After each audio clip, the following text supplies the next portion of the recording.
अरे भाई, अगर कोई डायरेक्टर पुलकित सम्राट के पास जाता है और उसको बोलता है कि मैं तुझे अपनी पिक्चर में रोल दूंगा, प्रोवाइडेड तू सालों से जो उल्लासनगर का सलमान खान बनने की कोशिश कर रहा है ना, तुझे अपनी आदत को छोड़ना होगा।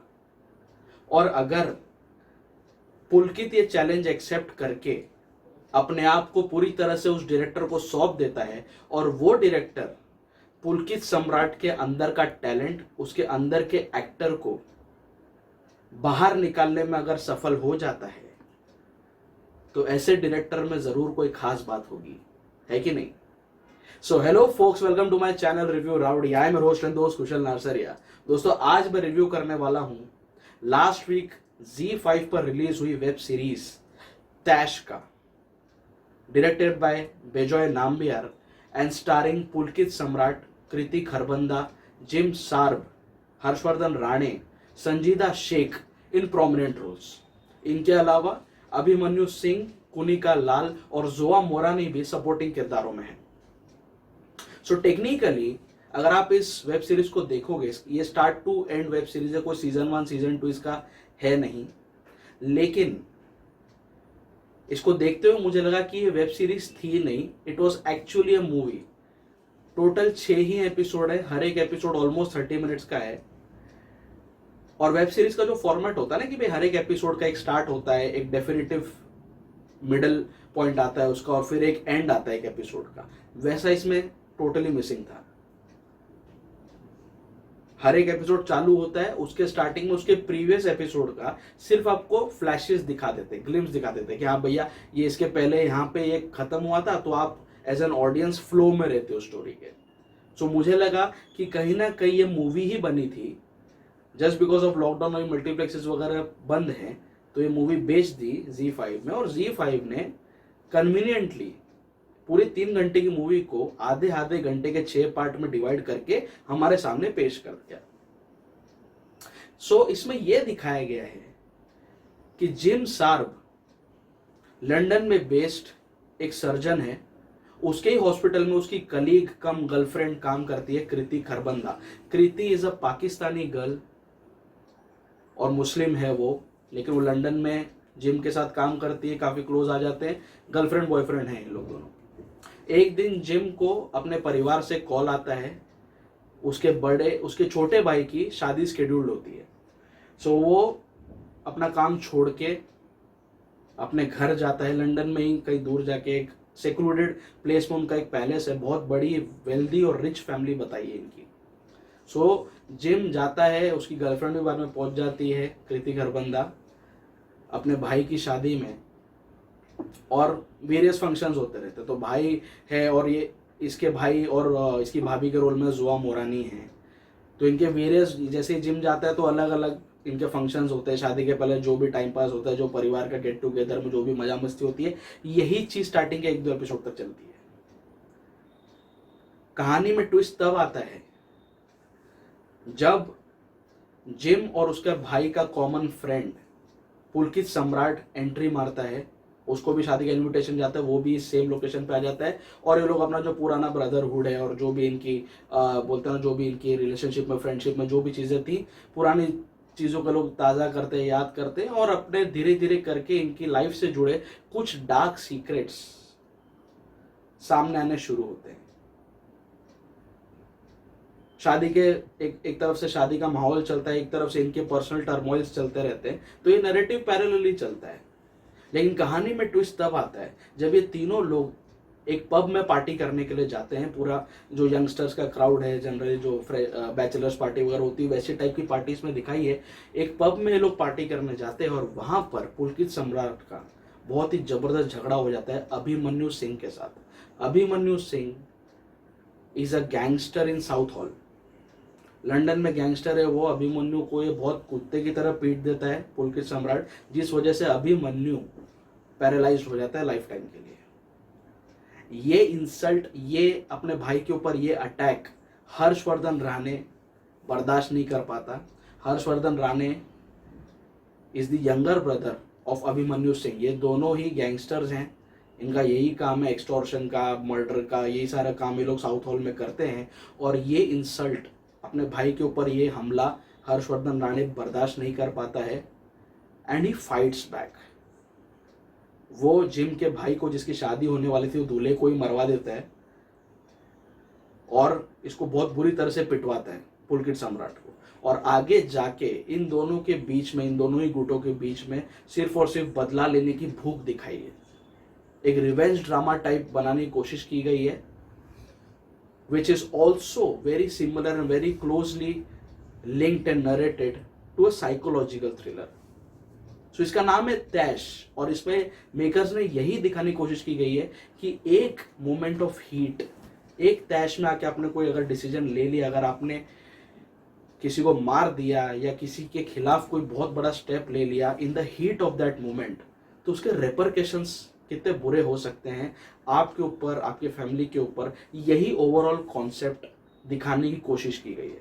सो ये 3 घंटे की मूवी है जिसको वेब सीरीज के फॉर्मेट में डाला गया है, और इसका फर्स्ट एपिसोड पूरी तरह से देखने लायक है।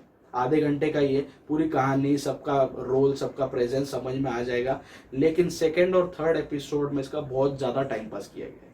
जबरदस्ती का कहानी का फोकस जिम सार्प की फैमिली से हटके अभिमन्यु सिंह की फैमिली पर चला गया। वो लोग कैसे वहाँ पे एक्सटॉर्शन का काम करते हैं, वहाँ पे कैसे गुंडागर्दी करते हैं, किस तरह के गैंगस्टर है वो, लोगों को किस तरह से मरवाते हैं वो, ये चीज़ें दिखाने की कोई ज़रूरत ही नहीं थी। दिखाओ 1-2 सीन 5 मिनट में, 10 मिनट में ख़त्म करो। पूरा एलोंगेटेड वे में ये चीज़ दिखाई है। तो ऐसा लगा जैसे आर्या में हुआ था कि आर्या की कहानी वही थी कि स्टार्टिंग में तो सब अच्छा लगता है, चंद्रचूड़ सिंह जब मर जाता है तब उसकी वाइफ को पता चलता है कि भैया ये ड्रग्स का भी काम करता है और बहुत सारी इलीगल एक्टिविटीज़ में, तब वो इसमें घुसती है अपने हस्बैंड के बिजनेस को टेक ओवर करने के लिए, अपने हाथ में लेने के लिए, तब ये चीज़ जस्टिफाइड लगती है। But that was the core concept of Aarya Hotstar पे। But this was not the case with Taish. Taish में आप दिखाना क्या चाह रहे हो? एक तरफ आप दिखा रहे हो कि कहीं ना कहीं ये मूवी जो बचपन में लोगों का सेक्सुअल एक्सप्लॉयटेशन होता है, चाइल्ड अब्यूज़ होता है, उसका कितना बड़ा गहरा रिपरकशन रहता है उनकी पूरी लाइफ पर। एक तरफ से ये नैरेटिव चल रहा है, एक तरह से आप ये दिखा रहे हो कि किस तरह से अभिमन्यु सिंह और उसके परिवार का, हर्षवर्धन राणे का किस तरह से इन्फ्लुएंस है पूरे साउथ ऑयल पे। तो कहीं पर भी कोई भी चीज़ इन लोगों ने पूरी तरह से जस्टिफाई नहीं की। हर एक चीज़ दिखा के बस नैरेटिव को मोड़ दिया। स्टार्टिंग के 3 एपिसोड में बहुत सारे लूप होल्स हैं इसके स्क्रीन प्ले में, कहानी में, लेकिन थर्ड एपिसोड के मिड से लेके 5th और 6th एपिसोड, 4th एपिसोड भी कहीं ना कहीं फीका पड़ गया। जबरदस्ती का संजीदा शेख और हर्षवर्धन राणे की लव स्टोरी के बीच में लोग बोलते ना, पूरे लेबरिंथ में लोग खोके रह गए। लेकिन 5th और 6th episode, I can assure you, आपको पलक झपकाने का भी मौका नहीं देगा। और पूरी जो सीरीज है, इसकी तारीफ करने का जो सबसे बड़ा पॉइंट है वो ये है कि इसका एक भी सीन, 6 के 6 एपिसोड, एक भी सीन, एक भी प्रेजेंटेशन, एक भी कैरेक्टर, एक भी एंगल किसी भी तरह से बॉलीवुड का प्रोडक्ट लगता ही नहीं है। The entire series is been shot and executed in a very stylish manner. मुझे लग रहा था मैं कोई हॉलीवुड की वेब सीरीज देख रहा हूँ। जिस तरह से कैरेक्टर्स का ओवरऑल अपीयरेंस है, लोकेशन तो पूरी की पूरी वेब सीरीज फॉरेन लोकेशंस पर ही शूट की गई है, तो वो तो बात वहीं पे सेट हो गई। बट जिस तरह से कैरेक्टर्स आते हैं, जो उनका अपीयरेंस है, जो बोलने का तरीका है, जिस तरह से शॉट्स लिए गए, जिस तरह से फाइटिंग शॉट्स लिए गए हैं, चेस सीक्वेंसेस शूट किए गए हैं, everything is Hollywood class. I can say that hands down कि ऐसा कुछ, ऐसी कोई वेब सीरीज या ऐसी कोई मूवी आज तक बॉलीवुड में नहीं बनाई गई है। It's a brave and highly appreciable attempt.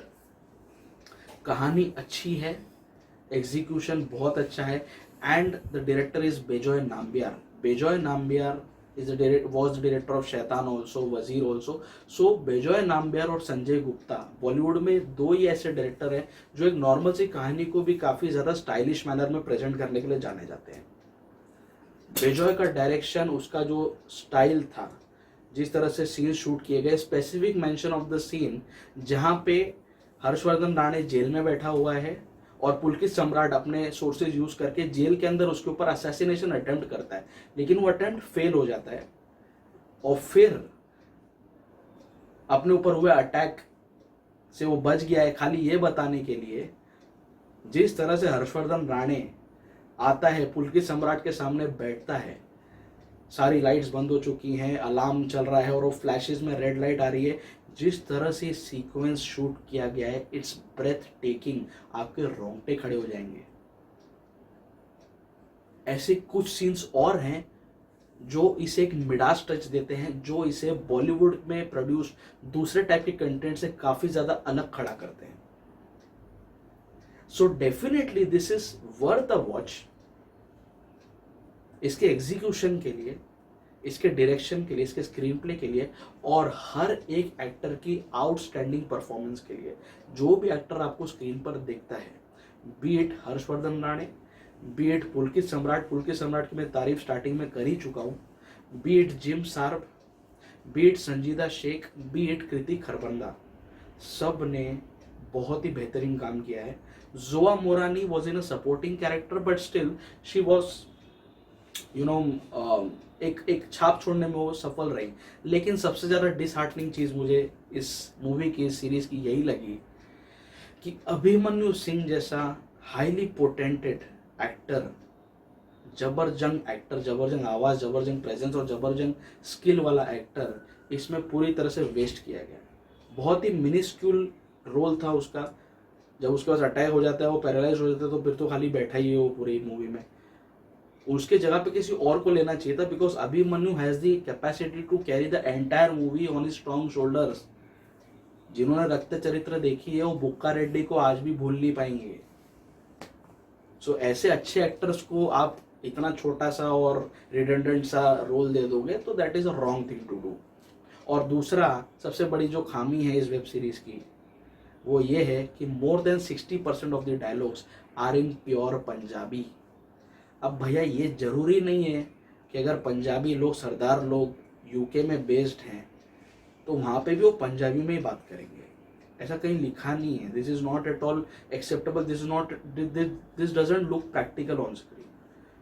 बहुत ज़्यादा एफर्ट लेना पड़ा मुझे समझने के लिए लोग भाई बोल के आ रहे हैं स्क्रीन पर, बिकॉज प्योर पंजाबी में है।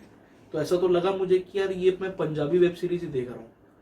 60% से ज़्यादा टाइम लोग पंजाबी में डायलॉग्स बोलते हैं, which is a drawback for this web series. But rest everything, every parameter goes in the favour of this series. आपके पास अगर Z5 का सब्सक्रिप्शन नहीं है, आप सिर्फ तैश देखने के लिए भी ले लो, it's totally worth it. I would encourage this content. अच्छा लगा मुझे, लेकिन जो सेकेंड और थर्ड एपिसोड में जो खामियां थी, जो संजीदा शेख और हर्षवर्धन राणे की लव स्टोरी में ये लोग ने ज़्यादा टाइम पास किया, वो थोड़ा कट शॉर्ट करते। और ये लोग ने जो बोलते हैं ना, हर्षवर्धन राणे का जो बिजनेस किस तरह से फंक्शन होता है वो दिखाने में बहुत ज़्यादा टाइम वेस्ट किया। चीज़ें कट शॉर्ट की जाती, 2 एपिसोड आराम से निकाल दी जाते। सिर्फ 4 एपिसोड की अगर ये लोग सीरीज बनाते ना, it would have been perfect to the T. But still I enjoyed it, मुझे मज़ा आया। And I've never seen something like this before in Bollywood. So my rowdy rating for Tash, which is a Z5 original web series, will be 4 out of 5. 1 star मैंने सिर्फ और सिर्फ इसकी खामियों की वजह से काटा है, but still I am not detesting its content. ये जरूर देखने लायक है, specially the 5th and the 6th episode. So अगर आपने नहीं देखी है अभी भी, फटाफट देख डालो, आधे घंटे की ही है, 3 घंटे में पूरी आपकी सीरीज देखकर हो जाएगी। सो आपने अगर तैश देख ली है और आपका और मेरा फीडबैक मैच करता है तो मुझे ज़रूर बताओ नीचे कमेंट सेक्शन में। आप अगर मेरे चैनल पर नए आए हो तो प्लीज़ मेरे चैनल को सब्सक्राइब कर लो। सब्सक्राइब करने के साथ साथ जो बाजू में बेल आइकन है उसको भी दबा दो, ताकि जब भी मैं अपना कोई नया रिव्यू अपलोड करूं आपको तुरंत उसका नोटिफिकेशन मिल जाए। आप लोग मुझे सोशल मीडिया पर भी फॉलो कर सकते हो, इंस्टाग्राम, ट्विटर, फेसबुक, सब जगह पर मेरा प्रोफाइल रिव्यू राउडी के नाम से ही है। The digital partner of this channel is 5 Havoc digital and the को ब्रांडिंग पार्टनर इज चाय पकौड़ा प्रोडक्शंस।